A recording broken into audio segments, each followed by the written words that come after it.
Oremos juntos.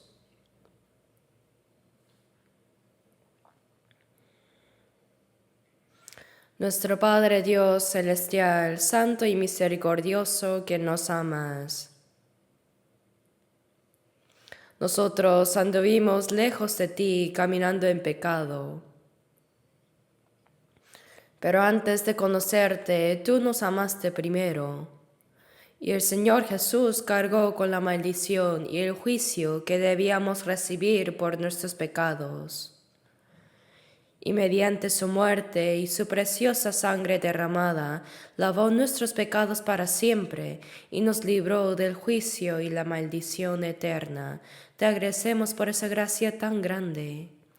También gracias porque en este momento nosotros, los redimidos por la preciosa sangre del Señor, podemos reunirnos ante ti para alabar tu gran gracia y amor, para aprender tu palabra y tener comunión con los hermanos salvos en el Señor. Creemos que ahora el Señor está también entre nosotros en esta hora. Cuida por favor a cada uno de nosotros y sosténnos con tu mano misericordiosa.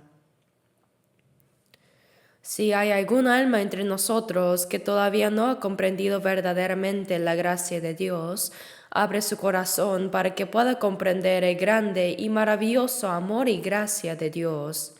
Y renuévanos cada día y santifícanos con la palabra de verdad del Señor, para que podamos vivir el resto de nuestras vidas como hijos de Dios sin vergüenza.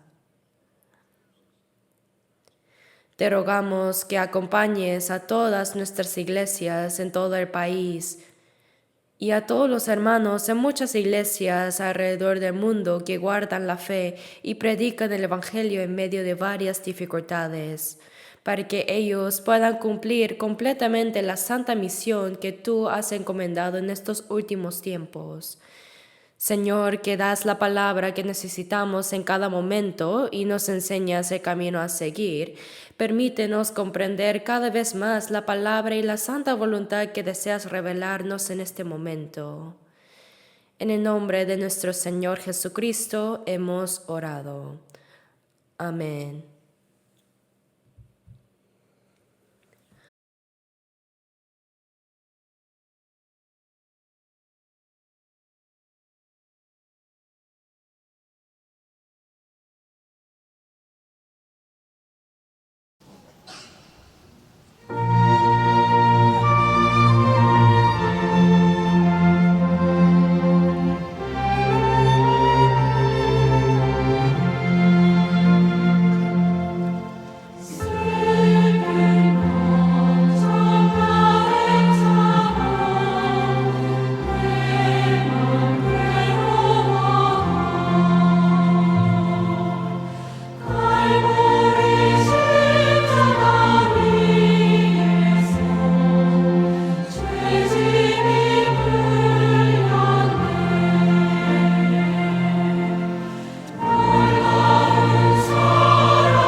Busquemos juntos San Lucas capítulo 10. Lucas 10.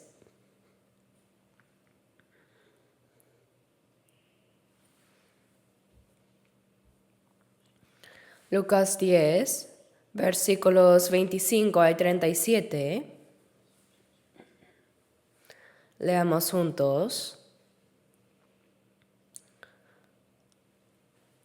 Lucas 10, versículos 25 al 37. Y he aquí un intérprete de la ley se levantó y dijo para probarle: Maestro, ¿haciendo qué cosa heredaré la vida eterna? Él le dijo: ¿Qué está escrito en la ley? ¿Cómo lees?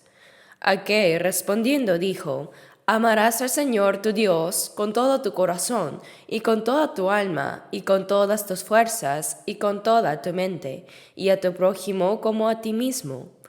Y le dijo: Bien has respondido, haz esto y vivirás. Pero él, queriendo justificarse a sí mismo, dijo a Jesús: ¿Quién es mi prójimo?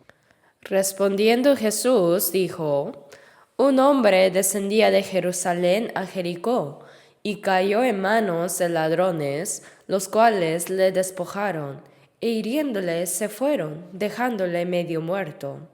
Aconteció que descendió un sacerdote por aquel camino, y viéndole pasó de largo. Asimismo, un levita, llegando cerca de aquel lugar y viéndole, pasó de largo. Pero un samaritano que iba de camino vino cerca de él, y viéndole fue movido a misericordia, y acercándose vendó sus heridas, echándoles aceite y vino, y poniéndole en su cabalgadura, lo llevó al mesón y cuidó de él.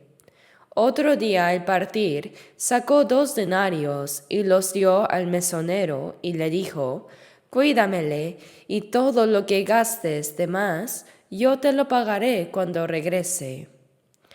¿Quién pues de estos 3 te parece que fue prójimo del que cayó en manos de los ladrones?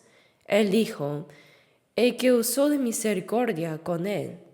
Entonces Jesús le dijo: Ve y haz tú lo mismo. Hasta aquí.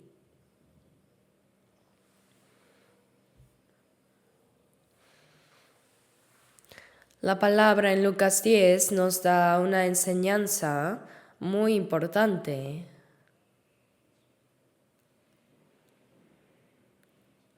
Por eso he decidido titular el sermón de hoy como El prójimo del que cayó en manos de los ladrones. Frecuentemente solemos decir en los seminarios de la Biblia que el mayor problema de la vida es que muchas personas se aferran solo a cómo comer y vivir mejor mientras estén en este mundo. Pero ese no es el propósito de la vida humana. El mayor propósito de nuestra vida durante nuestra estancia en el mundo es el asunto del alma y después el asunto de la vida eterna, entrar en la vida eterna. El propósito por el que Dios creó al ser humano no es para que nuestro cuerpo físico sufra durante unas décadas en el mundo, peque y muera. No. Esta vida física temporal no es más que un proceso preparatorio para ir al mundo eterno más allá de la muerte. Así como una madre lleva a su hijo en el vientre durante 10 meses como preparación para nacer y vivir unas décadas, estas décadas en el mundo no son más que un proceso preparatorio para entrar en el mundo eterno. En Génesis 1:27 vemos que Dios, después de crear todas las cosas, finalmente creó al hombre a su imagen. Que Dios creara al hombre a su imagen no se refiere a la forma de nuestro cuerpo físico, ya que Él no tiene cuerpo físico. Dios es espíritu, ¿verdad? En Juan 4:24 dice que Dios es espíritu. Esto significa que dio al hombre un alma, lo creó como un ser espiritual. Entre todas las criaturas hechas por Dios, solo el ser humano fue creado a la imagen de Dios. El propósito por el cual Dios creó al hombre a su imagen fue para darle la vida de Dios. Fue para darle la vida de Dios como objeto de su amor, para llevarlo a su reino y hacerlo vivir eternamente en gloria con Él, para hacer al hombre como Dios. Por eso lo creó a su imagen, dice la Escritura. Por eso en Job 19:26 dice, y después de deshecha está mi piel. Cuando nuestro cuerpo envejece, enferma y muere, vuelve al polvo.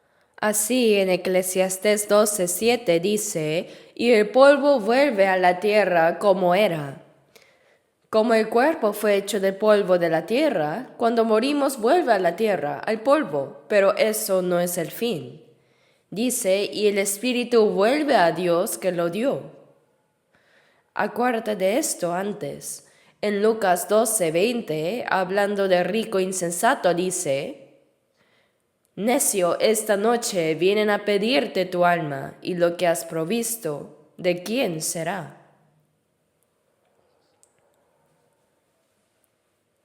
El alma, como fue dada por Dios, vuelve otra vez a Él. Por tanto, vivir unas décadas en este mundo solo es un proceso de preparación para entrar en el reino de Dios. Pero como no lo saben, muchas personas solo se esfuerzan por vivir bien por lo visible y físico. En Eclesiastés 3:11 dice que Dios hizo todo hermoso y dio al hombre el anhelo de eternidad en su corazón. El ser humano tiene un anhelo de eternidad en su corazón. Cuando existe ese anhelo, quiere decir que existe también su objeto. Durante la vida, por ejemplo, cuando crecemos, los hombres sienten amor por las mujeres y las mujeres sienten anhelo por los hombres. Eso es el anhelo por el sexo opuesto. ¿Por qué Dios dio al ser humano un anhelo de eternidad? Porque realmente existe un mundo eterno. Nuestra vida no termina con unas décadas en este mundo, sino que hay un mundo eterno más allá de la muerte. El gusano que roe las hojas de los árboles, después de entrar en un capullo y salir, se convierte en una hermosa mariposa y vuela. Hasta los enjambres de mariposas cruzan grandes mares. Vivir unas décadas en este mundo es para el mundo eterno que hay más allá de la muerte. Dice, y después de deshecha está mi piel, en mi carne he de ver a Dios. Por eso prepárate para encontrarte con Dios. Amós 4:12 dice, prepárate para venir al encuentro de tu Dios.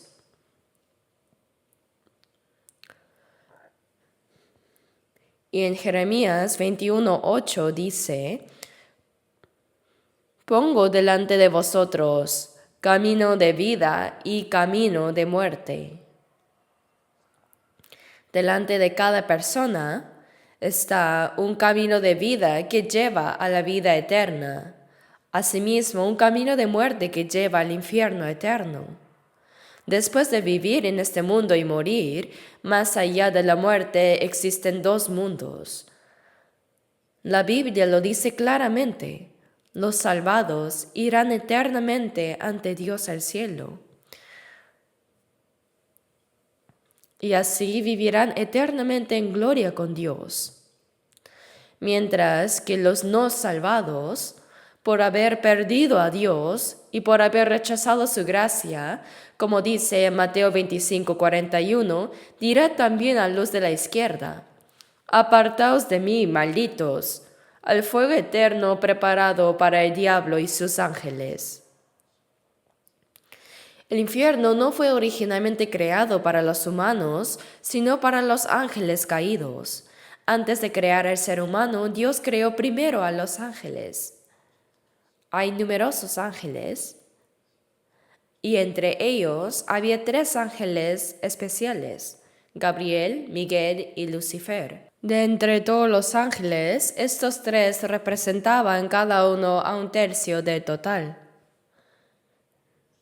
Pero Lucifer, que según la Biblia fue creado con una belleza especial, se enorgulleció porque quería ser como Dios, y a causa de esto fue expulsado.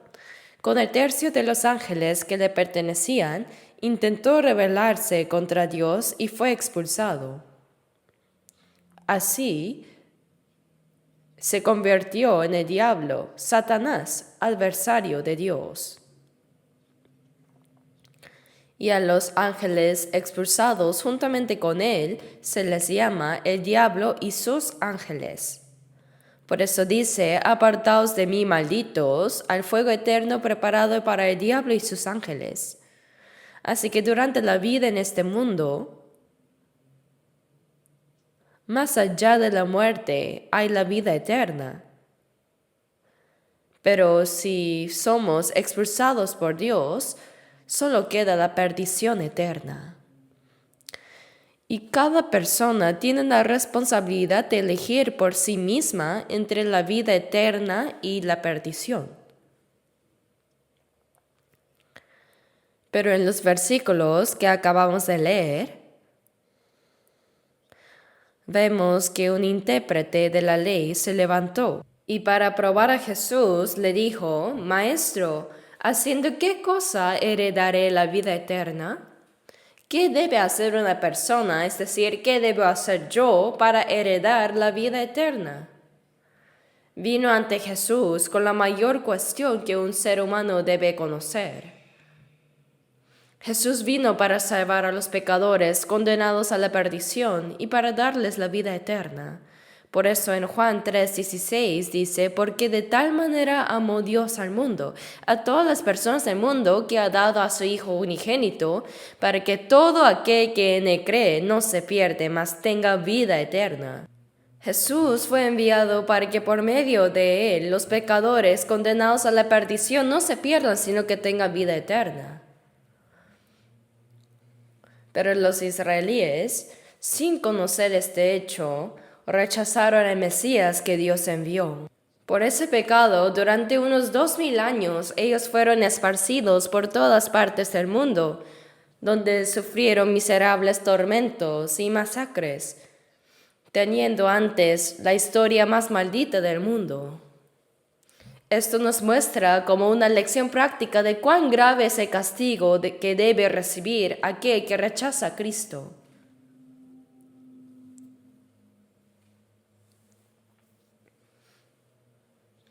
Y aquí el intérprete de la ley preguntó a Jesús: Maestro, ¿qué debo hacer para heredar la vida eterna?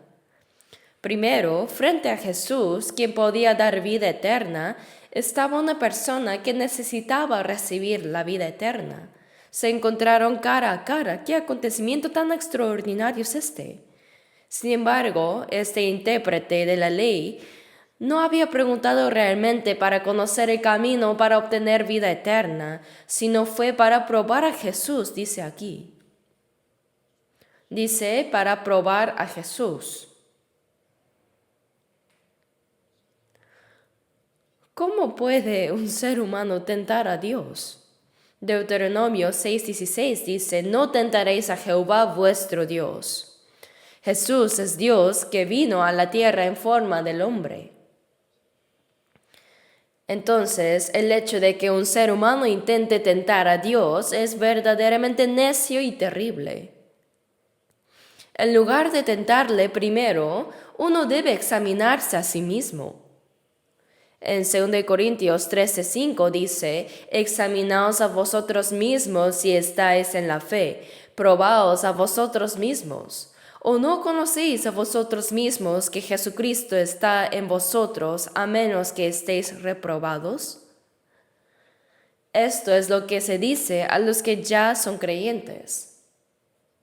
Uno cree en Jesús, pero ¿realmente su fe es la fe que Dios reconoce? ¿O no sería una fe incorrecta? Examina tu fe. ¿Cómo? Romanos 10:17 dice, así que la fe es por el oír, y el oír por la palabra de Dios. Uno se salva oyendo, entendiendo y creyendo la palabra de Dios. Así que se cree oyendo y entendiendo la palabra. Pero muchas personas sí creen que Dios existe. También creen que hay el cielo y el infierno que son eternos. Creen para obtener vida eterna, pero ¿es su fe realmente la fe que Dios reconoce? Examina tu propia fe, dice. ¿Y cómo se puede examinarla? A través de la palabra de Dios. Y si está conforme a esa palabra, es una fe salva. Si no, es una fe arruinada, perdida. En la Biblia hay varios tipos de fe. En Santiago 2 se habla de la fe muerta, también la fe abandonada, la fe vana y también la fe destruida. Todos estos tipos de fe son incorrectas, no salvan por más que crean. Yo también empecé a ir a la iglesia desde el primer año de secundaria. No fue para creer en Jesús, sino porque cuando estudiaba en Busan, la escuela había sido fundada por cristianos, así que obligatoriamente teníamos que ir a la iglesia y aprender la Biblia los domingos. Pero al estudiar la Biblia, llegué a creer que Dios realmente existe, que hay el alma y que hay el cielo y el infierno también. Entonces, para no ir al infierno sino al cielo, me convertí en un cristiano muy fervoroso. Oraba al amanecer, a veces ayunaba y seguía orando.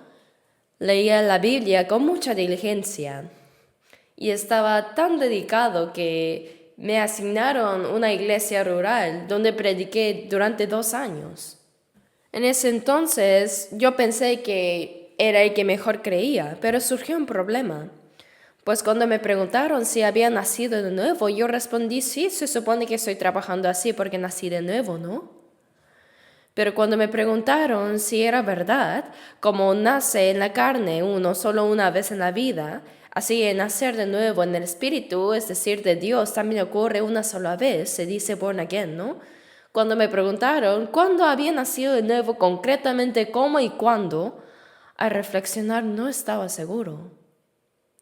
Había tenido momentos de alegría durante campañas de avivamiento, pero no era eso. Finalmente me di cuenta de que no era renacido de verdad. No podía decírselo ni preguntarle a nadie, así que me preocupaba solo. Pero el 30 de octubre de 1962, alrededor de las 8 de la noche, por primera vez comprendí qué relación tenía conmigo la cruz de Jesucristo, que hasta entonces solo había conocido doctrinal e intelectualmente. En ese momento no lo entendí con la mente, sino con la conciencia. Todas las dudas e inquietudes desaparecieron. Ahora podía creer. Ese día recibí la salvación y nací de nuevo. El antes y después de ese día era totalmente diferente. Así que una fe es fe, sí. Pero la fe que conoce por la cabeza y doctrina es diferente a la fe que el Espíritu Santo te hace comprender.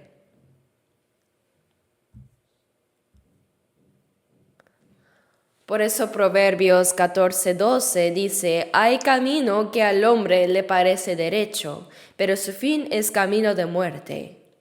Uno piensa que va por el camino hacia el cielo, pero al final es camino de muerte. ¿Cuántas personas que asisten a la iglesia piensan que creer es asistir fervientemente a la iglesia? Y que si son diligentes, oran fervientemente, hacen servicios, dan ofrendas generosamente y si viven bien, creen bien piensan que recibirán una gran recompensa en el cielo. Y muchos pastores también enseñan así. En el cielo uno recibe recompensas, pero para ir allá hay que nacer de nuevo primero. Pero ¿cuándo ha nacido de nuevo usted? Ese fervor religioso también lo tienen otras religiones. ¿Cuán fervorosas son? Pero eso no es la fe que Dios reconoce.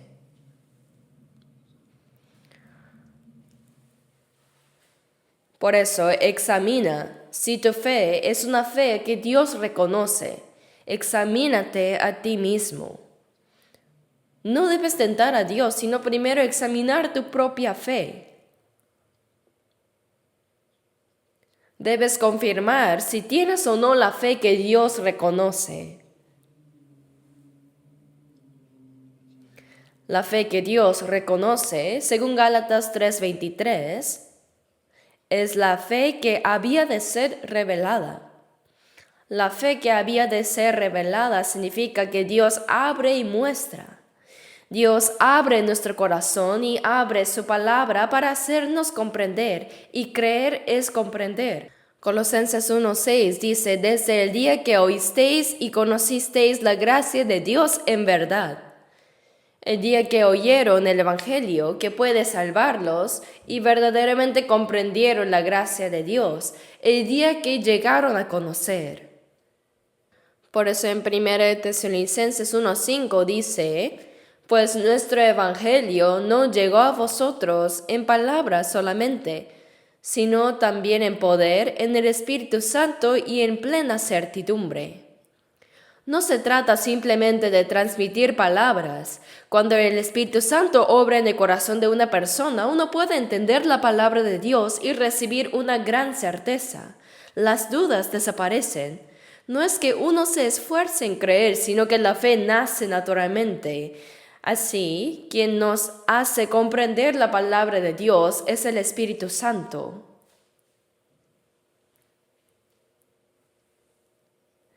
En Lucas 13, versículos 23 y 24,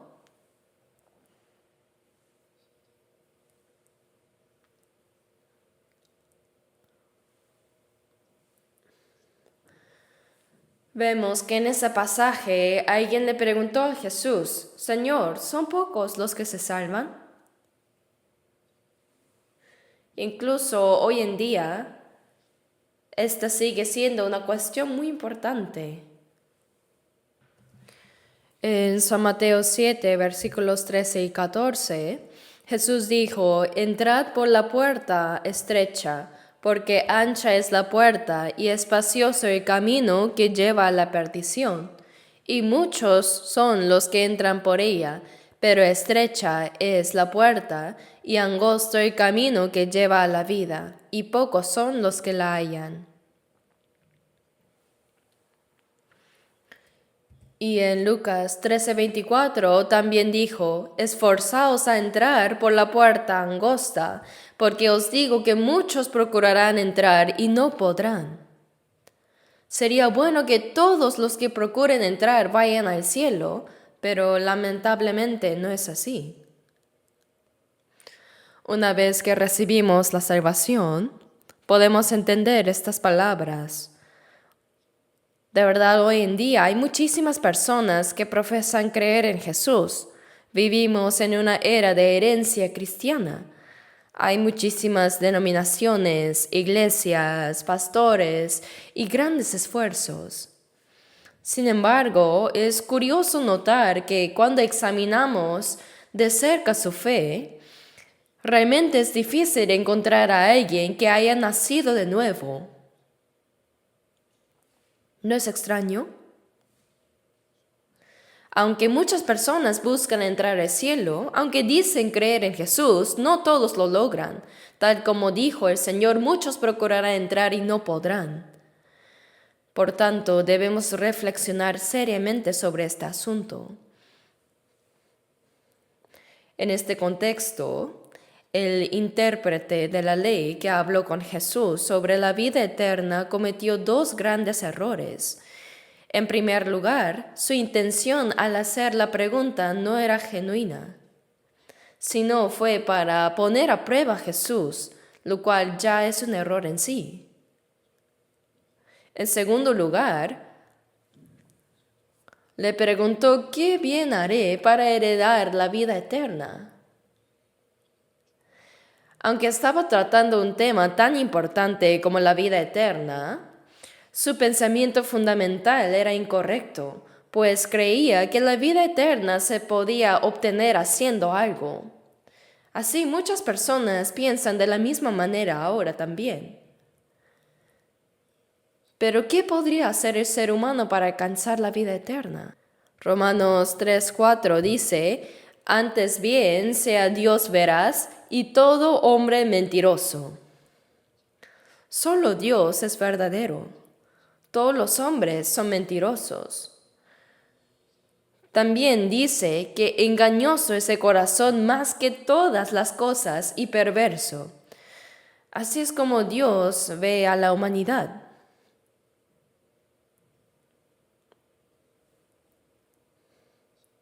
Por eso Romanos 3:20 dice, ya que por las obras de la ley ningún ser humano será justificado delante de él, porque por medio de la ley es el conocimiento del pecado.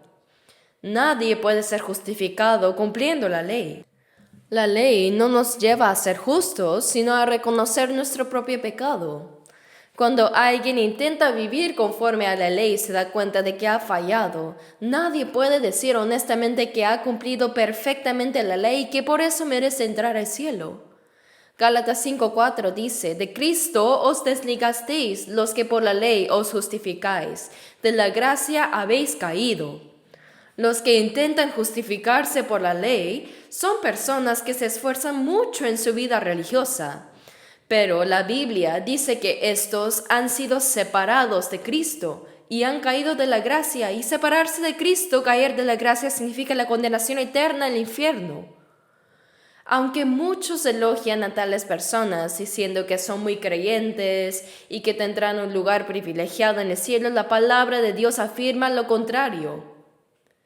Quien intenta justificarse por la ley ha sido separado de Cristo y ha caído de la gracia. Es igual que una persona que no sabe nadar y se está ahogando, por más que se esfuerza a salvarse a sí mismo. Entonces, ¿cómo se puede sobrevivir? Es imposible salvarse a sí mismo. Así, la pregunta de haciendo qué cosa heredaré la vida eterna claramente refleja la soberbia del intérprete de la ley. Es una soberbia grande. Por eso Jesús le respondió, ¿qué está escrito en la ley? ¿Cómo lees? Puesto que era un experto en la ley, el intérprete respondió rápidamente y de manera ordenada. Amarás al Señor tu Dios con todo tu corazón, con toda tu alma y con todas tus fuerzas y con toda tu mente, y a tu prójimo como a ti mismo. Jesús le dijo, bien has respondido, haz esto y vivirás. Pero no basta con saber mucho de la ley para entrar en el reino de los cielos o para recibir la vida eterna, sino que es necesario cumplirla. La ley dice, haz esto y vivirás. Entonces el intérprete de la ley, queriendo justificarse a sí mismo, preguntó al Señor, ¿y quién es mi prójimo?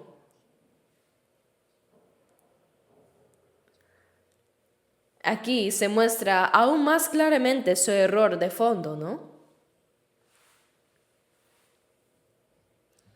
Solo el que ama verdaderamente a Dios con todo su corazón, alma, fuerza y mente puede amar a su prójimo como a sí mismo. ¿Pero acaso este hombre podía realmente amar así? Los descendientes de Adán, desde su nacimiento, andan en pecado. No aman verdaderamente a Dios, más bien buscan usar a Dios para sus propios beneficios.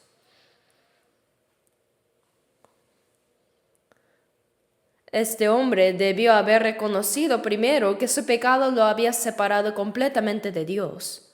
Sin embargo, este intérprete de la ley afirmaba haber cumplido todo esto. Como no podía ver a Dios directamente, Jesús le dijo que debía amar a su prójimo como a sí mismo. Quien ama a Dios con todo su ser, naturalmente amará a su prójimo como a su propio cuerpo. Si el prójimo sufre frío, es como si uno mismo lo sufriera. Y si pasa hambre el otro, es como si uno mismo pasara hambre. Así debemos amar a otros como a uno mismo. Pero el intérprete, queriendo justificarse, preguntó, bueno, ¿quién es mi prójimo? Su actitud realmente mostraba un corazón orgulloso. Pues una persona que en realidad no podía cumplir la ley pretendía haberla cumplido y afirmaba haber amado a Dios con toda su vida y a su prójimo como a sí mismo. Era una hipocresía absoluta y la soberbia. En San Mateo 23-25, Jesús reprendió a los escribas y fariseos hipócritas. ¡Ay de vosotros, escribas y fariseos hipócritas! Porque limpiáis lo de fuera del vaso y del plato, pero por dentro estáis llenos de robo y de injusticia. Y el versículo 27 dice, sois semejantes a sepulcros blanqueados que por fuera a la verdad se muestran hermosos, mas por dentro están llenos de huesos de muertos y de toda inmundicia. Jesús dijo esto, limpia primero lo de dentro del vaso y del plato, para que también lo de fuera sea limpio. ¿Y qué es lo de dentro? Es el corazón. ¿Y cómo se puede limpiar el corazón que es más engañoso que todas las cosas y perverso? Solo mediante la salvación y la transformación por el Espíritu Santo puede purificar de verdad nuestro corazón. Pretender ser justo y creer que uno puede guardar la ley es pura hipocresía y arrogancia vacía.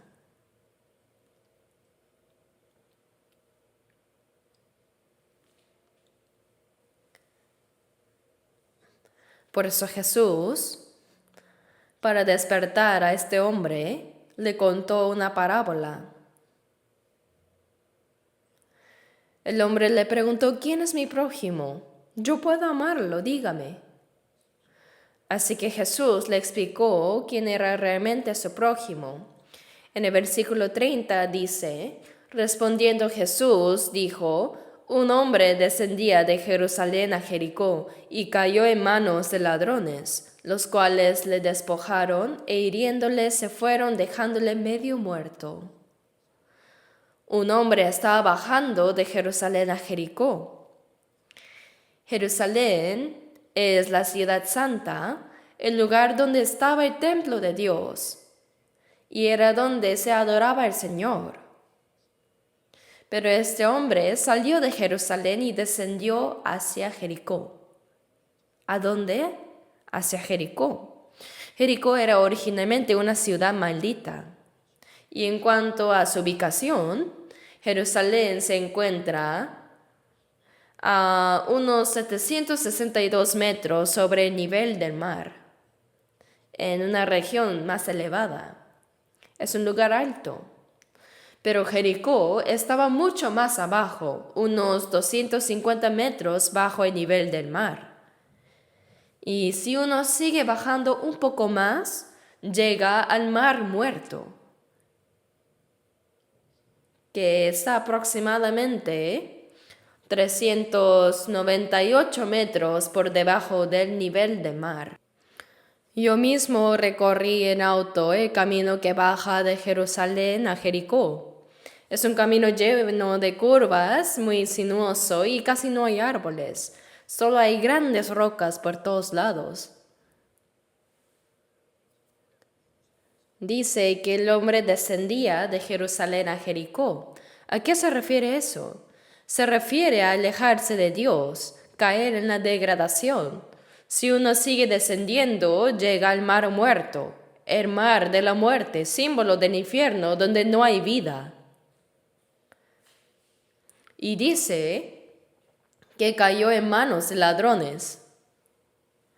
Los ladrones lo despojaron de su ropa, Lo golpearon y se fueron dejándolo medio muerto.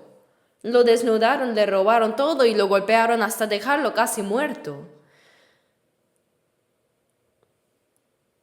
Cuando Jesús contó esta parábola, se refería a algo que realmente pasaba en ese tiempo, pues los ladrones solían esconderse detrás de las rocas y atacaban a los que pasaban. Jesús utilizó algo que la gente conocía bien para dar su enseñanza. Le robaron la ropa, le quitaron todo, lo golpearon y lo dejaron ahí incapaz de moverse, esperando la muerte.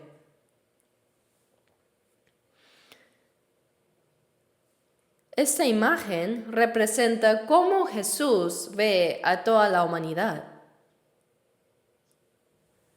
Él nos ve como personas heridas por haber dejado a Dios, personas heridas caminando hacia el infierno. Al alejarse de Dios, el hombre bajó hacia Jericó y si bajaba un poco más, llegaba al infierno. Y los ladrones aquí representan al diablo. El diablo ataca a los que se han apartado de Dios, los lleva a pecar y finalmente los arrastra al infierno. Todos los seres humanos, todos, son como este hombre que cayó en manos de ladrones, medio muertos. Este hombre, si se queda ahí, morirá inevitablemente. No tiene fuerza para salvarse por sí mismo. Así es la condición miserable de la humanidad que se ha alejado de Dios. El intérprete de la ley le preguntó a Jesús, ¿quién es mi prójimo? Preguntó porque quería justificarse a sí mismo. Pero ¿por qué Jesús contó esta historia del hombre herido? Fue para decirle, mira bien tu condición. ¿Sabes quién eres tú realmente ante Dios? Eres como este hombre herido, medio muerto. Espiritualmente, él estaba alejado de Dios, envuelto en pecado y cubierto de heridas provocadas por el diablo. En Isaías 1, versículo 6, dice, desde la planta del pie hasta la cabeza no hay en él cosa sana, sino herida, hinchazón y podrida llaga. Con esto nos enseña la condición miserable de los israelíes. Y en Apocalipsis 3:17, Jesús reprendió a la iglesia de la Odisea diciendo, tú dices, soy rico, me he enriquecido y de nada tengo necesidad. Pero Jesús le dijo, pero no sabes que eres un desventurado, miserable, pobre, ciego y desnudo. De la misma manera, muchos cristianos de hoy en día, aunque piensan que están bien, porque asisten fielmente a la iglesia, ganan mucho, hacen buenas obras, diezman y son reconocidos por sus pastores. Por eso dicen, de nada tengo necesidad. Pero en realidad, si Dios ve su condición espiritual, todos son pobres, ciegos y desnudos. El pueblo de Israel y la iglesia de la Odisea representan la imagen de la cristiandad caída en los últimos tiempos. Se creen ricos y que no tienen necesidad de nada, pero son pecadores que están caminando hacia el infierno aunque piensan que están cerca del cielo. Ahora, volviendo a la parábola, este hombre herido estaba a punto de morir. Si lo dejaran solo, inevitablemente moriría. No puede salvarse a sí mismo.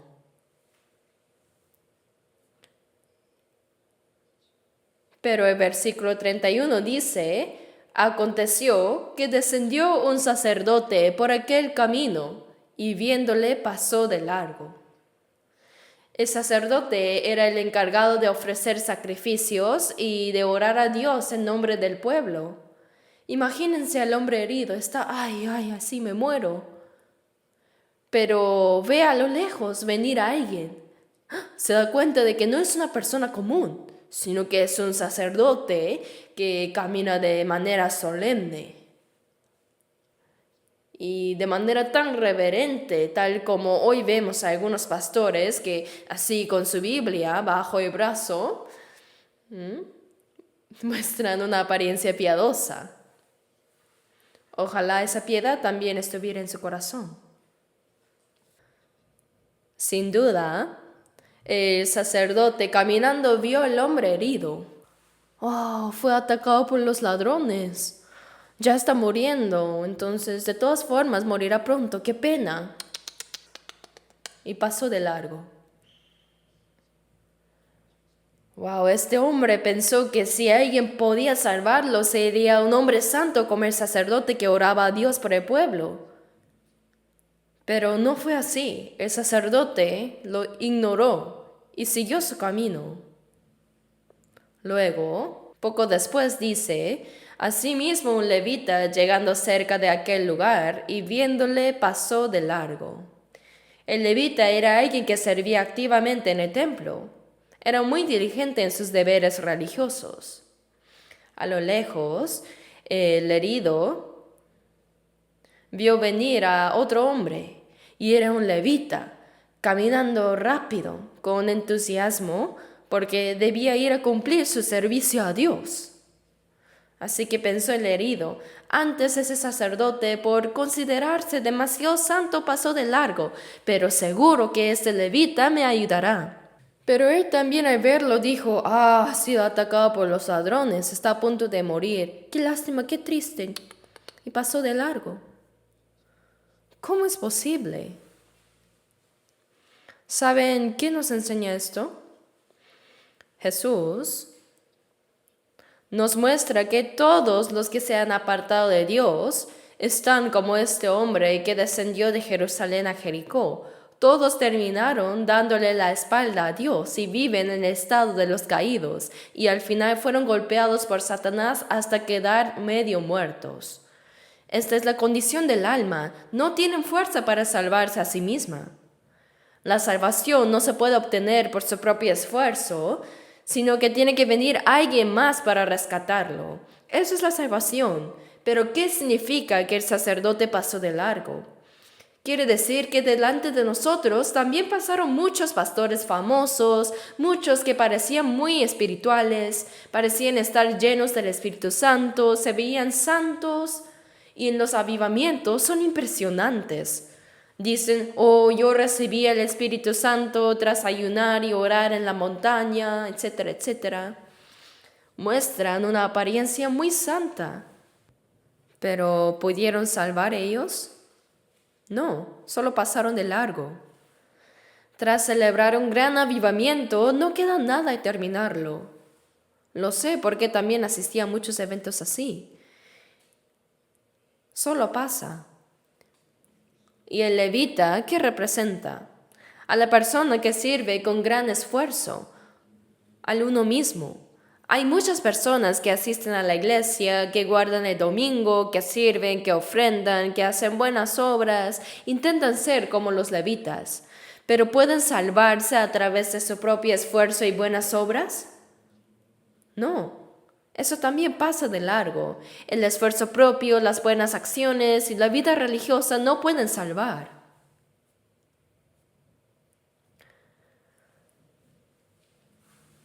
Pero en Lucas 10, versículos 33 y 34 dice, pero un samaritano que iba de camino vino cerca de él, y viéndole fue movido a misericordia, y acercándose vendó sus heridas, echándoles aceite y vino, y poniéndole en su cabalgadura, lo llevó al mesón y cuidó de él. Ahora aquí, este personaje es un samaritano. El hombre que fue atacado por los ladrones era un judío, ya que descendía de Jerusalén hacia Jericó. ¿Y quién era un samaritano?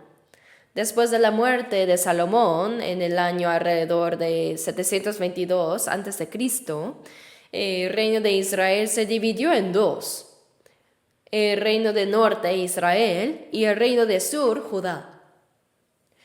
El norte de Israel fue destruido por Asiria en el año 722 a.C. Y como resultado, los asirios se mezclaron con los israelíes.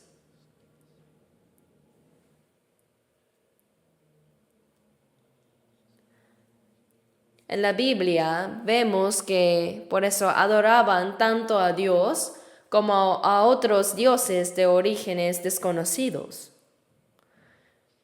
Esa era la fe errada de los samaritanos. Además, se mezclaron con los gentiles, resultando en un mestizaje. Entonces, comparando con eso, en Judá se mantenía la adoración pura y ortodoxa a Dios, centrada en Jerusalén. Por eso los judíos despreciaban y menospreciaban a los samaritanos. Es por eso que en Juan 4 podemos ver que Jesús, al pasar por Samaria, pidió agua a una mujer samaritana. El sediento viajero pidió un poco de agua, pero al verlo, esta mujer notó que era judío. Era como encontrarse un enemigo en un puente angosto, una gran oportunidad para rechazarlo. Entonces ella dijo, ¿cómo tú, siendo judío, me pides a mí de beber, que soy mujer samaritana? Si ustedes nos menosprecian, ¿cómo te atreves a pedirme agua? Era porque dice, los judíos y samaritanos no se tratan entre sí. También en Juan 8:48 dice, respondieron entonces los judíos y le dijeron, ¿no decimos bien nosotros que tú eres samaritano y que tienes demonio? Entonces Jesús dijo, vosotros me deshonráis. Insultando a Jesús, los judíos decían, eres un samaritano y tienes demonio. Jesús predicaba la palabra de Dios, pero ellos lo menospreciaban.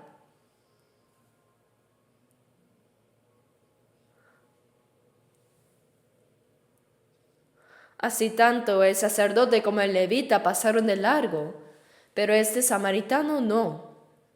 El hombre herido era un judío. Si el samaritano hubiera tenido resentimiento, habría pensado, bien hecho.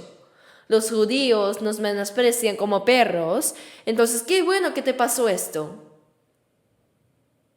Si el samaritano no le pega, sería un milagro. E incluso lo habría pateado. Es un samaritano, ahora sí seguro que me moriré, pensó el herido. Pero al verlo, el samaritano fue movido a misericordia.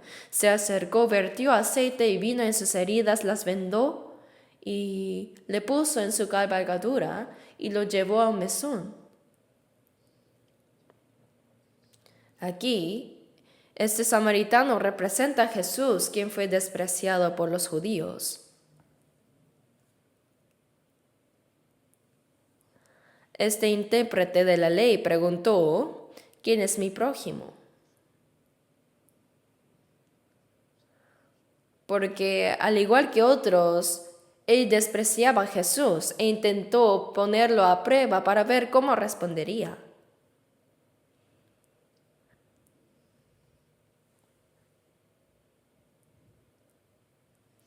Sin embargo, lo que le dijo Jesús fue, ¿sabes qué tipo de persona eres tú? Eres como aquel hombre que fue asaltado por ladrones y está casi muerto. El estado espiritual de este intérprete de la ley era miserable, pues se había apartado de Dios, había sido golpeado por Satanás, y si se le dejaba así, caería directamente en el infierno. Si es así, debía buscar a un prójimo que lo pudiera ayudar. Tenía que encontrar a un prójimo que pudiera rescatarlo, no uno al que él pudiera ayudar, sino uno que lo salvara primero a él. Sin embargo, mientras estaba muriendo, así preguntó, ¿quién es mi prójimo? ¡Qué absurdo! Un pecador que va al infierno no tiene amor hacia Dios, ni puede amar al prójimo como a sí mismo. Como todos los hombres son mentirosos, nadie puede llegar a ser justo cumpliendo la ley. La ley solo sirve para hacernos conscientes del pecado. Sin embargo, este intérprete lleno de soberbia preguntó: ¿quién es mi prójimo? Así que Jesús le dijo: ¿sabes quién es ese hombre que descendía de Jerusalén a Jericó y fue asaltado? Eres tú. El estado de tu alma es miserable, has sido golpeado por Satanás, y si se te deja así, terminarás en el infierno. Y quien te salva soy yo soy tu prójimo. Jesús, despreciado por el pueblo de Israel, es el verdadero prójimo que puede salvar al hombre herido. Él es como aquel samaritano.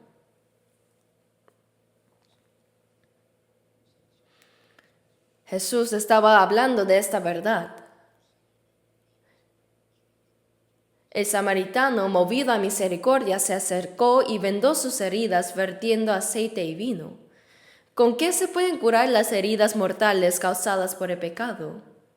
Con aceite y vino. Hay muchas enseñanzas de la Biblia que muestran que el vino simboliza la sangre de Jesús. Por ejemplo, antes de morir en la cruz, el Señor tomó el vino y dijo: «Bebed ella todos, porque esto es mi sangre del nuevo pacto, que por muchos es derramada para remisión de los pecados». Sin la sangre de Jesucristo no se puede perdonar ningún pecado. Como dice 1 Pedro 1:18, sabiendo que fuisteis rescatados de vuestra vana manera de vivir, la cual recibisteis de vuestros padres, no con cosas corruptibles como oro o plata, sino con la preciosa sangre de Cristo, como de un cordero sin mancha y sin contaminación. El Señor, perfectamente santo y sin pecado, murió en lugar de los pecadores como un cordero, y por su sangre nos perdonó. Así que la sangre se refiere al sacrificio precioso del Señor. El vino representa la sangre de Cristo y el aceite representa al Espíritu Santo. ¿Quién nos hace comprender que la sangre de Cristo ha perdonado nuestros pecados? El que nos hace comprender es el Espíritu Santo. Como cantamos: «Fui renacido por la sangre de mi Jesús y el Espíritu». Es verdad, ¿no? Sangre y espíritu y sangre. En Juan 15:26 dice: «El Espíritu de verdad dará testimonio acerca de mí». La primera obra del Espíritu Santo es hacernos entender que el Señor, mediante su sangre que derramó en la cruz, perdonó para siempre nuestros pecados. Así que el hecho de que el samaritano haya vendado las heridas con aceite y vino enseña que solo a través de la sangre derramada de Cristo en la cruz y mediante el Espíritu Santo, quien nos hace entender esa verdad, pueden ser sanadas las heridas del pecado. Eso es lo que nos enseña aquí. Echándoles aceite y vino. El aceite y el vino eran normalmente alimentos. La gente los llevaba consigo siempre y el aceite de oliva lo consumían.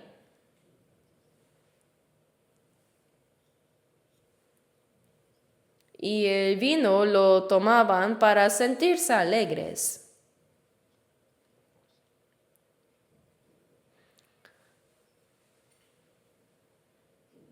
Pero en casos de emergencia se convertían en medicina para tratar heridas. Probablemente por esa razón este hombre llevaba consigo aceite y vino, y con ellos, rascando su propia ropa, habría vendado las heridas de este hombre. Las heridas del pecado solo pueden ser sanadas cuando el Espíritu Santo nos revela el valor de la sangre preciosa del Señor y nos hace creer en ella. Cuando un pecador reconoce su estado de ser pecador y así clama sinceramente por la salvación, es el Señor quien le permite entender su gracia, es decir, el Espíritu Santo. Luego, este buen samaritano, tras vendar las heridas, puso a este herido en su cabalgadura y lo llevó al mesón. Probablemente era un burro, ya que en aquella época era de uso más común. Lo puso en su burro y él mismo caminó a pie y lo llevó a un mesón. Mesón era un lugar de descanso, como una posada. Al principio yo pensaba que posada era como un lugar solo para mujeres, pero aprendí que simplemente es un alojamiento para los viajeros. Así que dice que lo llevó al mesón, a la posada, y ahí lo cuidó con amabilidad. Lo cuidó muy bien y al día siguiente sacó 2 denarios y los dio al dueño del mesón diciendo: «Cuídamele y todo lo que gastes de más yo te lo pagaré cuando regrese». Miren aquí, este hombre no solo dejó al herido y se fue, sino que incluso dejó dinero para su tratamiento. Dar 2 denarios simboliza a Jesús, como dice en Juan 1:14, está escrito: «Y aquel verbo fue hecho carne, y habitó entre nosotros, y vimos su gloria, gloria como del unigénito del Padre, lleno de gracia y de verdad». La gracia de Jesús, que vino al mundo para cumplir la redención, y la verdad que testifica su palabra. Dice lleno de gracia y de verdad.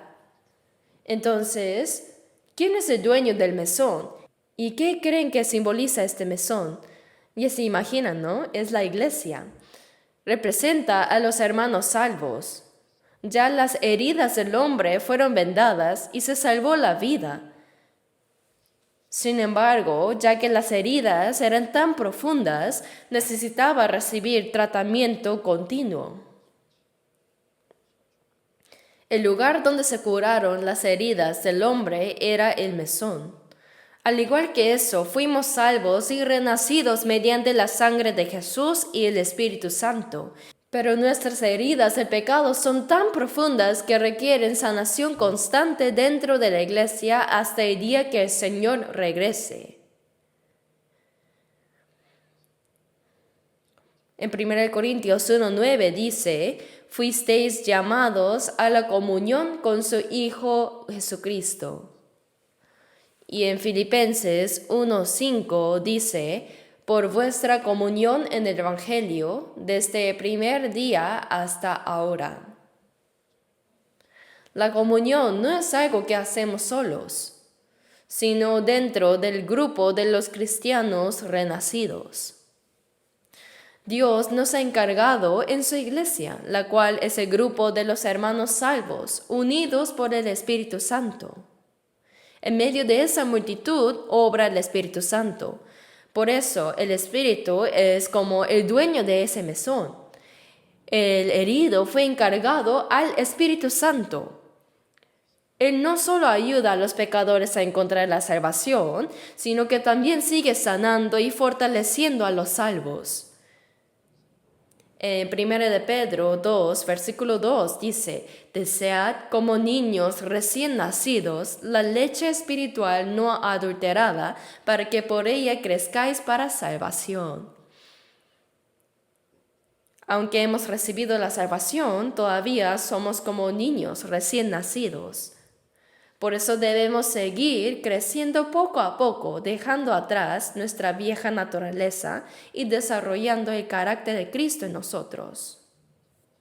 Por eso en Colosenses 1:28 dice: «A quien anunciamos, amonestando a todo hombre y enseñando a todo hombre en toda sabiduría, a fin de presentar perfecto en Cristo Jesús a todo hombre». Así el Señor dentro de la iglesia nos cría con toda sabiduría y su palabra. Dice: a fin de presentar perfecto en Cristo Jesús a todo hombre. Nuestra personalidad espiritual debe llegar a ser perfecta.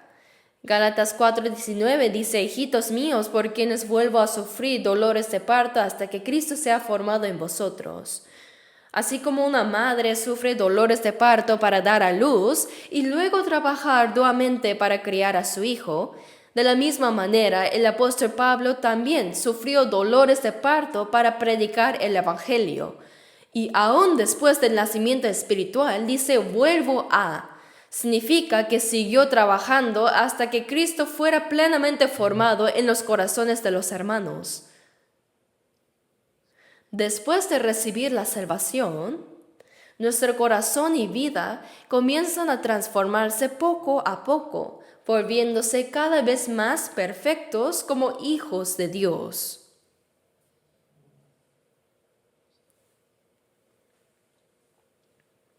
Ahora bien, este mesón representa la iglesia.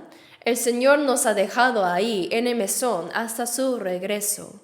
Él dijo que regresará. Si se gasta más en cuidar a esta persona, dice, cuando yo regrese lo pagaré. Dijo que lo pagará cuando regrese. ¿Qué significa eso? La gracia y la verdad se encomendó al Espíritu Santo y a la iglesia. Se encomendó a ellos cuidar a los salvos con la gracia y la verdad. ¿Acaso eso es insuficiente? Si hay algo que falta, ¿qué es? Es nuestra carne que todavía es débil.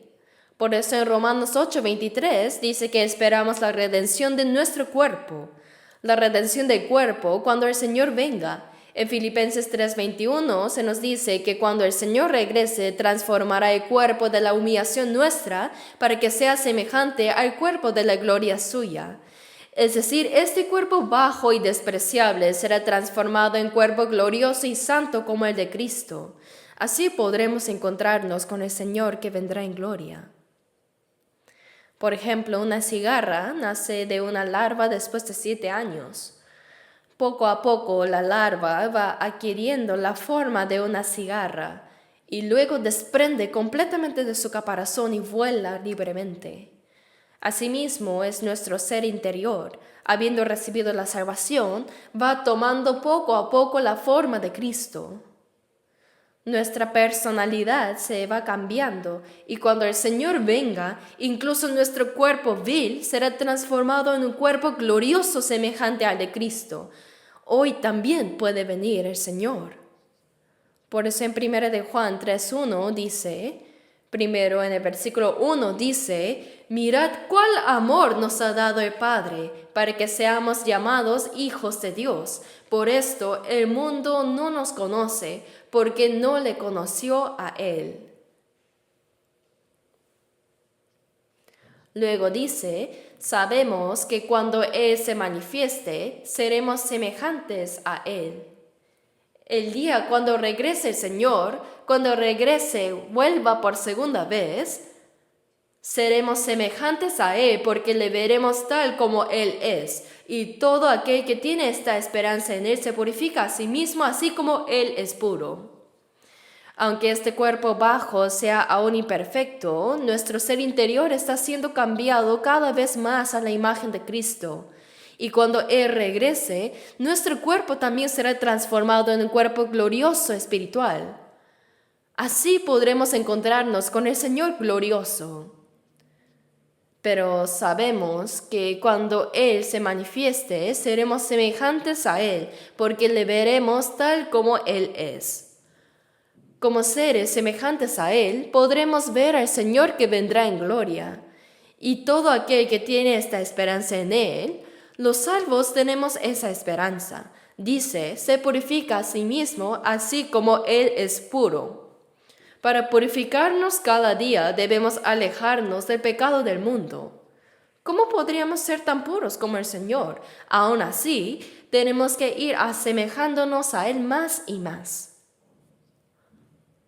Los salvos, si su corazón es mentiroso, habla mentiras, hace cosas malas a escondida, si no se purifican,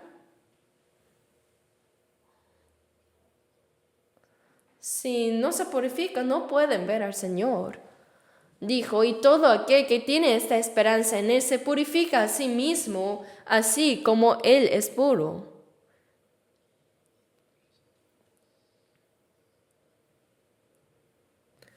Por eso el buen samaritano dejó al herido por los ladrones en el mesón y rogó al mesonero que lo cuidara. Le entregó 2 denarios que son la gracia y la verdad, y le dijo, cuídamele y todo lo que gastes de más, yo te lo pagaré cuando regrese. ¿Qué es lo que se gastará de más? Esto simboliza que hasta que el Señor regrese, nosotros seguimos siendo imperfectos. Pero cuando Él venga, seremos transformados en su gloria. Seremos glorificados. Esta es nuestra esperanza.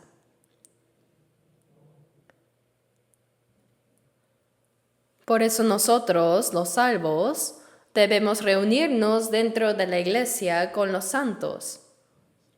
Y como dice Efesios 4:3, debemos ser solícitos en guardar la unidad del Espíritu. Nos unificamos y ahí recibimos la gracia espiritual. Nuestro corazón crece en la fe y Dios nos protege tanto en espíritu como en cuerpo. El Espíritu Santo nos guía y nos permite vivir el resto de nuestra vida para el Señor. Un salvo, como dice el Salmo 116:12, debe preguntarse siempre, ¿qué pagaré a Jehová por todos sus beneficios para conmigo? Antes de ser salvos, vivíamos solo para nosotros mismos, luchando únicamente por nuestro bienestar. El trabajo era para sí mismo, todo era para uno mismo. Pero después, como dice Romanos 14, versículos 7 y 8, porque ninguno de nosotros vive para sí y ninguno muere para sí, pues si vivimos para el Señor vivimos y si morimos para el Señor morimos. Así pues, sea que vivamos o que muramos, el Señor somos. Viviré para el Señor, moriré para el Señor, viva muera que soy del Señor. Es verdad. Que vivamos o que muramos, el Señor somos. Por eso en 1 Corintios 6, versículos 19 y 20 dice que no somos nuestros, porque habéis sido comprados por precio. Por eso debemos glorificar a Dios en nuestro cuerpo y en nuestro espíritu que son de Dios. Así, el propósito de nuestra vida debe ser vivir para agradar a Dios y para darle gloria. 1 Corintios 10:31 dice, si pues coméis o bebéis o hacéis otra cosa, hacedlo todo para la gloria de Dios. Tenemos que decidir claramente el propósito de nuestra vida. Si después de recibir la salvación vivimos como queremos, buscando nuestra propia comodidad, no es una vida cristiana. ¿Cómo podré agradar al Señor? ¿Cómo? Como dijo Pablo en 2 Corintios 5, versículo 9, por tanto procuramos también, o ausentes o presentes, serle agradables. Esta es la vida verdadera de un cristiano. Quien ha recibido la salvación debe vivir así. Después de ser salvos, nuestra vida sí o sí será examinada ante el tribunal de Cristo. Como dice 2 Corintios 5:10, porque es necesario que todos nosotros, cuando venga el Señor, comparezcamos ante el tribunal de Cristo, para que cada uno reciba según lo que haya hecho mientras estaba en el cuerpo, sea bueno o sea malo. Todo lo que hicimos antes de la salvación queda en el pasado, sea bueno o malo. Pero después de ser salvos, cada día cuenta. ¿Viviste según la voluntad de Dios o a tu manera? ¿Viviste siguiendo al Espíritu Santo o siguiendo la carne? ¿Obedeciste a la palabra de Dios o fuiste desobediente? Eso es el bien y el mal. Es diferente al criterio moral de este mundo. Santiago 4, versículo 17 dice, y al que sabe hacer lo bueno y no lo hace, le es pecado. Lo bueno no es lo que el mundo considera bueno, sino hacer la voluntad de Dios. El mayor bien es predicar el Evangelio y salvar almas. Saber hacer eso y no hacerlo y hacer otras cosas raras, eso es pecado. La gente del mundo considera pecado solo hacer lo malo. Pero el cristiano debe saber que no solo es pecado hacer el mal, sino también no hacer la voluntad de Dios. Por eso debemos prepararnos para recibir al Señor que vendrá. En Mateo 5:48 dice: Sed pues vosotros perfectos, como vuestro Padre que está en los cielos es perfecto. ¿Acaso puede el hombre llegar a ser perfecto como Dios? Cuando un buen padre dice a su hijo, quiero que seas como yo, no dice con que seas la mitad de lo que soy, basta, sino que desea que su hijo sea tal como él. Dios también desea que seamos como Él. Dijo que seamos perfectos. Cuando Él se apareció a Abraham a los 99 años, en Génesis 17:1 le dijo, anda delante de mí y sé perfecto. Le falta uno al número 99, ¿no? Aunque tenía 99 años, le dijo que fuera perfecto. Y cuando cumplió 100 años, Dios le dio a su hijo Isaac, su hijo unigénito. Así, cuando nos vamos perfeccionando poco a poco, Dios tiene muchas bendiciones que quiere darnos. Aunque el padre quiera darle todo a su hijo, si el hijo es inmaduro, ¿cómo podría darle todo? Lo desperdiciaría todo, ¿verdad? Hay que esperar hasta que pueda administrarlo bien. Por eso, lo que Dios espera de nosotros es que como salvos primero recordemos bien que somos hijos de Dios. Somos personas que pronto nos encontraremos con el Señor. Se revelará cómo hayamos vivido desde el día que fuimos salvos hasta el día que vayamos delante del Señor. Eso es el tribunal de Cristo. Para aquellos que van al infierno, como dice Apocalipsis 20:12 en adelante, los muertos eternamente serán juzgados según sus obras y recibirán castigo en el infierno conforme a sus pecados. Pero para los salvos se revelará cómo vivieron desde después de haber recibido la salvación. Entonces, ¿qué debemos hacer? Eso se llama recompensa, es un juicio de recompensas. Aunque todos recibimos la salvación de igual manera, la gloria será distinta. Algunos podrían decir, ¿qué más puedo esperar de la gloria? Me basta con sentarme al menos en el rincón más alejado del cielo. Pero ¿realmente dirías eso si te encontraras frente al Señor hoy? Si hubieras sabido, habría vivido de manera más ferviente y correcta para el Señor, y no de manera necia siguiendo los deseos vanos de esta carne en el mundo vano. Sin duda nos arrepentiríamos profundamente, ya que no habrá segunda oportunidad. Pero nosotros todavía tenemos esa oportunidad. Por eso debemos vivir el resto de nuestra vida verdaderamente para el Señor. Así nos habló y también nos dio otra palabra importante. Jesús dijo a este intérprete de la ley en el versículo 36, ¿quién pues de estos tres te parece que fue el prójimo del que cayó en manos de los ladrones? Él respondió, el que usó de misericordia con él. Entonces Jesús le dijo, ve y haz tú lo mismo. ¿Quiénes son estos tres? El sacerdote simplemente pasó de largo. El levita también pasó de largo. Pero el samaritano, movido a misericordia, se acercó, vendó sus heridas echándoles aceite y vino, lo montó en su cabalgadura y lo llevó al mesón y lo encomendó al mesonero pidiéndole que lo cuidara hasta su regreso. Entonces, ¿quién? Entre el sacerdote, el levita y el samaritano, ¿quién fue el prójimo del que cayó en manos de los ladrones? ¿Qué significa esto? ¿Qué dijo el intérprete de la ley? Él preguntó, ¿quién es mi prójimo? Debemos entender bien esta palabra. No podemos omitir todo lo de medio y solo citar el final diciendo, ve y haz tú lo mismo. Algunos interpretan erróneamente que así como Jesús curó al herido por ladrones, nosotros también debemos hacer como el samaritano. Pero no, pues si uno mismo es la persona que ha sido asaltada por los ladrones, ¿cómo va a actuar como el buen samaritano? No hay que malinterpretar de esa manera.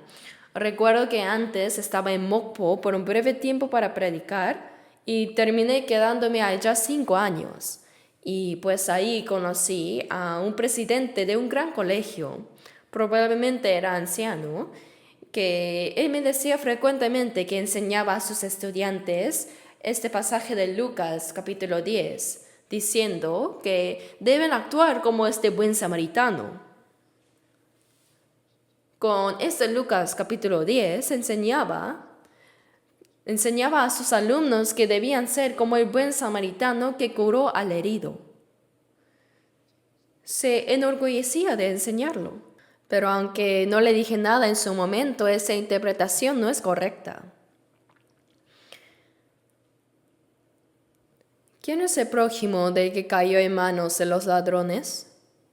El intérprete de la ley preguntó: ¿quién es mi prójimo?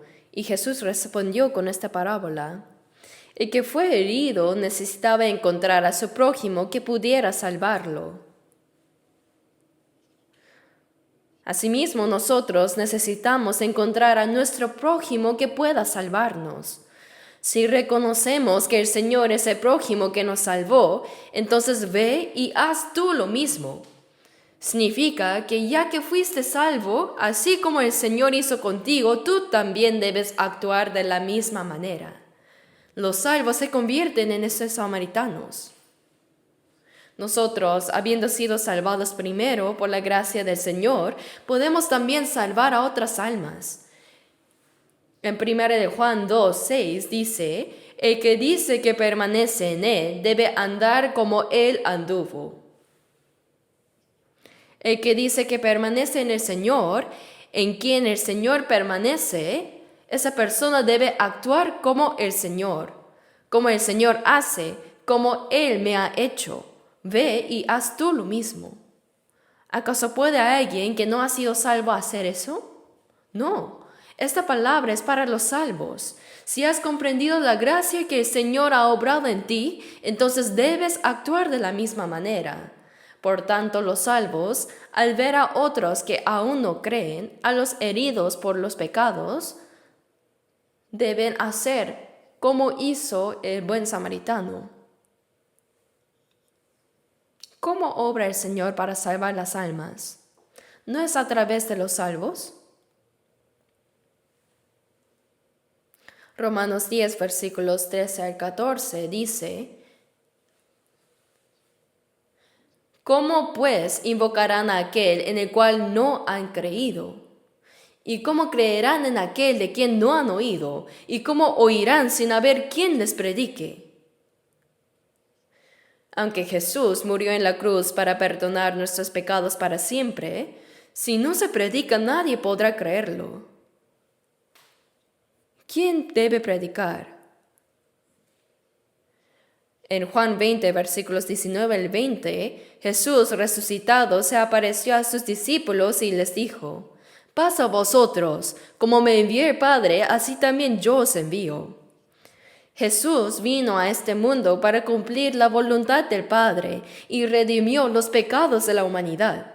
Ahora dijo: así también yo os envío. Él envía a los salvos para predicar esta verdad. ¿Me dejo entender? Si los salvos cierran sus bocas y no predican, nadie será salvo. Nosotros somos los segundos samaritanos. Ve y haz tú lo mismo. En 1 de Juan 2:6, el que dice que permanece en el Señor debe andar como Él anduvo. Si permanezco en el Señor, Él obrará a través de mí.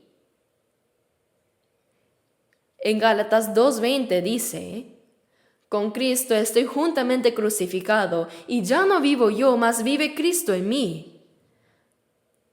Ahora Cristo vive y obra en los salvos.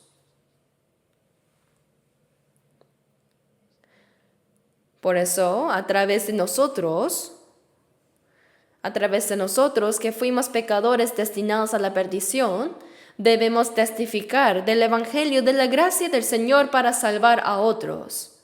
Así los salvados, como los segundos samaritanos, deben salvar a otras almas. Esta es una palabra muy importante.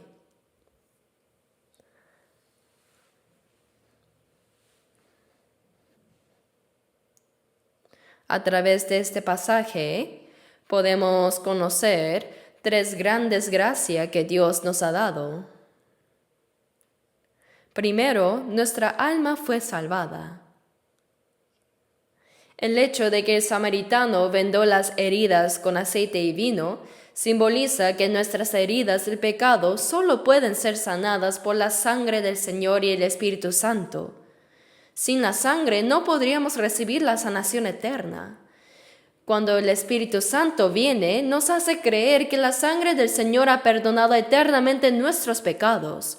Cuando creemos, somos salvos. Y segundo, el buen samaritano encomendó al herido al mesonero diciendo: «Cuídamele y todo lo que gastes de más yo te lo pagaré cuando regrese». Hasta que el Señor regrese debemos ser cuidadosos dentro de la iglesia. El Espíritu Santo sigue cuidando a los salvos. ¿Por qué? Él renueva nuestro corazón y vida día a día. Así como el buen samaritano no quería ver simplemente a un herido medio muerto cuando regresara, sino a alguien completamente sanado, el Señor en su regreso no quiere ver a creyentes débiles apenas salvados, sino que quiere ver a los hijos de Dios viviendo con dignidad, capaces de salvar a otras almas. El Señor nos quiere ver de esa manera.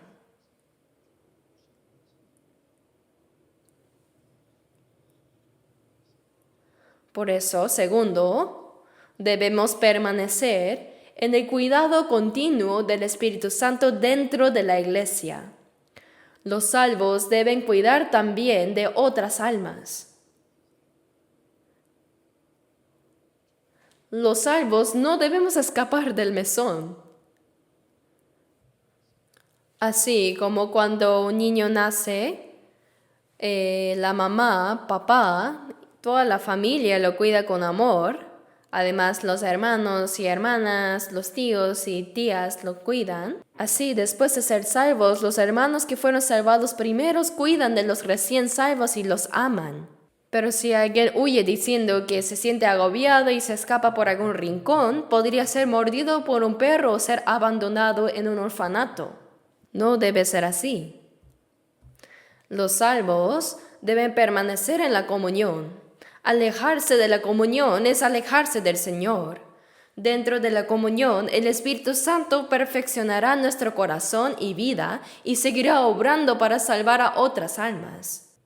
Esta palabra es demasiado preciosa y por eso la hemos aprendido juntos esta vez. Oremos juntos.